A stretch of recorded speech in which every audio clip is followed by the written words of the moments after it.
Hiroshima से इस वक्त बड़ी खबर आ रही है। प्रधानमंत्री नरेंद्र मोदी जापान में यूक्रेन के राष्ट्रपति जेलेंस्की से भी मुलाकात कर सकते हैं। प्रधानमंत्री थोड़ी ही देर में जापान पहुंचने वाले हैं और उनका ये दौरा काफी महत्वपूर्ण है। हालांकि इस दौरान ये जानकारी मिल रही है कि जेलेंस्की से भी मुलाकात कर सकते हैं प्रधानमंत्री नरेंद्र मोदी। यूक्रेन के राष्ट्रपति हैं जेलेंस्की। मुलाकात जापान में हो सकती है प्रधानमंत्री नरेंद्र मोदी और जेलेंस्की की। हालांकि आपको बता दें कि थोड़ी ही देर में हिरोशिमा पहुंचने वाले हैं प्रधानमंत्री नरेंद्र मोदी। तो बड़ी खबर आपको बता रहे हैं, यूक्रेन और रूस युद्ध के बीच ये पहली बार ऐसा होगा जब प्रधानमंत्री नरेंद्र मोदी जेलेंस्की से मुलाकात कर सकते हैं। जेलेंस्की से बातचीत प्रधानमंत्री नरेंद्र मोदी की हो सकती है। यूक्रेन के राष्ट्रपति जेलेंस्की से मुलाकात अगर पीएम की होती है तो ये महत्वपूर्ण मुलाकात। आपको ये जानकारी दे रहे हैं कि जब से यूक्रेन और रूस के बीच युद्ध की शुरुआत हुई है तभी से लगातार प्रधानमंत्री नरेंद्र मोदी दोनों ही देशों से शांति की अपील लगातार करते आए हैं। शांति की बात लगातार भारत की तरफ से कही जाती रही है। ऐसे में अगर जेलेंस्की से मुलाकात होती है प्रधानमंत्री नरेंद्र मोदी की तो देखने वाली बात है कि क्या महत्वपूर्ण चर्चा पीएम मोदी की जेलेंस्की के साथ हो सकती है। और देवेंद्र पाराशर पॉलिटिकल एडिटर हमारे साथ जुड़ गए हैं। देवेंद्र, ये जो खबर मिल रही है कि प्रधानमंत्री नरेंद्र मोदी जेलेंस्की से मुलाकात कर सकते हैं, क्या डिटेल जानकारी है और अगर मुलाकात होती है तो क्या संभावित मुद्दों पर बातचीत है? और क्योंकि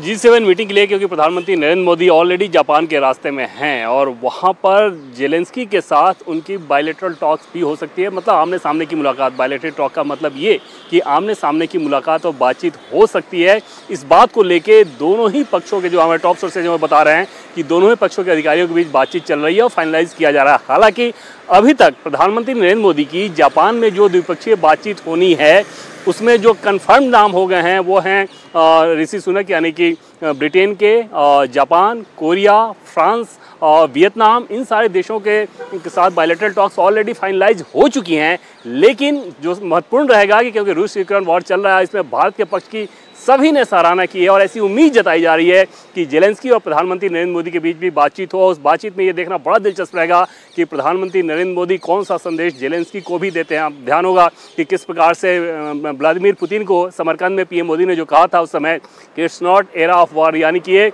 युद्ध का दौर नहीं है। उसकी बहुत ज़्यादा चर्चा हुई थी। कई सारे देशों के प्रमुखों ने उस लाइन का कोट किया था, उस लाइन को कोट किया हुआ था। प्रधानमंत्री नरेंद्र मोदी के बयान का उदाहरण दिया गया था और ऐसे में जेलेंस्की के साथ पहले फ़ोन पे उनकी बातचीत हो चुकी है। बहुत सारे मानवीय सहायता का दिया जा चुका है भारत के द्वारा। लेकिन अब आमने सामने की मुलाकात की उम्मीद जताई जा रही है। अगर आमने सामने की मुलाकात होती है तो क्या कुछ बातें होती हैं, इस पर सभी की निगाहें देवेंद्र रहेंगी। बहुत शुक्रिया फिलहाल आपका तमाम जानकारी के लिए। तो प्रधानमंत्री नरेंद्र मोदी अपने मेगा इंटरनेशनल मिशन पर जापान पहुंच रहे हैं। मोदी का यह दौरा 6 दिनों का है। 3 देश जाना है और दुनिया के 24 दिग्गज नेताओं से मुलाकात होनी है। प्रधानमंत्री का पहला पड़ाव है जापान। जापान के हिरोशिमा में दुनिया के सबसे प्रभावशाली 7 देशों के संगठन G7 का सम्मेलन हो रहा है। भारत को गेस्ट कंट्री के तौर पर शामिल किया गया है। जापान में मोदी की कई देशों के प्रधानमंत्री और राष्ट्रपति के साथ द्विपक्षीय वार्ता भी होनी है। 6 दिनों में पीएम मोदी 3 देशों का दौरा करेंगे। सबसे पहले वो जापान के हिरोशिमा शहर पहुंचेंगे जो पूरी दुनिया में परमाणु हमले के शिकार शहर के रूप में जाना जाता है। मोदी से पहले अमेरिका के राष्ट्रपति बाइडेन सहित कई दिग्गज नेता हिरोशिमा पहुंच चुके हैं। आज सुबह इन नेताओं ने परमाणु हमले में मारे गए लोगों को श्रद्धांजलि भी दी है। तो 3 दिन के जापान दौरे के दौरान प्रधानमंत्री मोदी की कई देशों के नेताओं के साथ द्विपक्षीय वार्ता होगी। शनिवार सुबह 10:30 बजे उनकी दक्षिण कोरिया के प्रधानमंत्री के साथ बायलैटरल मीटिंग है। कल सुबह 11 बजे वो वियतनाम के प्रधानमंत्री के साथ मीटिंग करेंगे और शाम 5:10 पर फ्रांस के राष्ट्रपति के साथ उनकी बैठक है। शनिवार रात 8 बजे वो जापान के प्रधानमंत्री के साथ द्विपक्षीय वार्ता करेंगे। अगले दिन रविवार को सुबह 9:20 पर ब्रिटेन के प्रधानमंत्री के साथ भी बायलैटरल मीटिंग है। इन मीटिंग्स के अलावा मोदी को G7 समिट में भी शामिल होना है। सम्मेलन के कई एजेंडे हैं।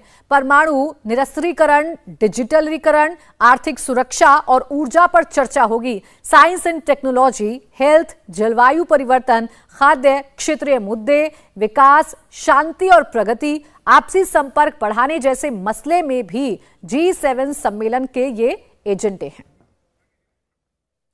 तो आपको बताएं G7 में कुल 7 मेंबर हैं। America, France, Germany, Britain, Japan, Italy और कनाडा इसके सदस्य हैं। इस बार समिट में भारत को गेस्ट के तौर पर बुलाया गया है। 6 दिनों में प्रधानमंत्री 3 देशों की यात्रा करेंगे। 19 से 21 मई तक वो जापान में रहेंगे। 22 मई को पापुआ न्यू गिनी जाएंगे। 22 से 24 मई तक वो ऑस्ट्रेलिया में रहेंगे। 6 दिन की विदेश यात्रा के दौरान मोदी 40 कार्यक्रम में हिस्सा लेंगे और 24 नेताओं से उनकी मुलाकात होगी। इंडिया टीवी हर वक्त हर जगह डाउनलोड करने के लिए सर्च करें India TV news Google play store या ऐप स्टोर पर।